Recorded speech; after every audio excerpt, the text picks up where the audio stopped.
we have one more thing. Patience is a virtue. If you're an Apple fan, you'll have to wait until after the holidays to get an Apple Watch, unveiled with great fanfare at Apple's special event on Tuesday. The Apple Watch is actually a collection with sport and luxury 18-karat gold editions. It will be customizable, have an engine that works with taps, voice dictation, and a flexible screen, along with new fitness and health apps.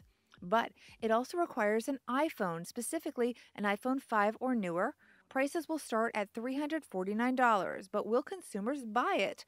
Maybe, eventually, says IDC's Danielle Levitas. But the thing to remember is these devices work with iPhones, and there's going to be an enormous install base. Tim Cook alluded to the 200 million or so install base of 5, 5C, 5S out there, plus the 6s that are going to begin to ship. But it is a Gen 1 product, and so I think for 2015, it'll be competitive, it'll be a leader, but the real proof is going to be in the 2016 and sort of Gen 2 product and beyond as the category starts to mature and applications really are going to become optimized for the form factor. The watch will have Apple Pay, Apple's new mobile payment service. Users can pay by tapping the watch or an Apple iPhone. Apple announced a number of partners, including Disney, Whole Foods, and McDonald's.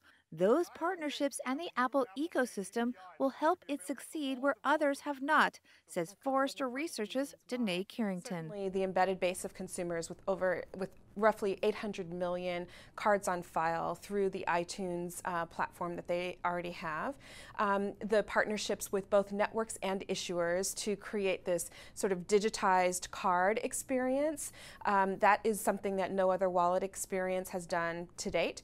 And then finally, and most importantly, I think, Apple has a really great host of partners from a merchant acceptance perspective. They have leading brands across all of the categories that are really beginning to ignite with mobile payments. And of course, the new bigger iPhone 6 and 6 Plus were unveiled at 4.7 and 5.5 inches. They are Apple's answer to rivals like Samsung's success with bigger models. But for Apple shareholders, is it enough to move the needle? I think the bigger question that investors need to kind of think about is how can the new phones not only bring back Apple to an upgrade cycle, but can they win back some of the Android users of today that used to be Apple adopters, but left in some cases because of screen size alone?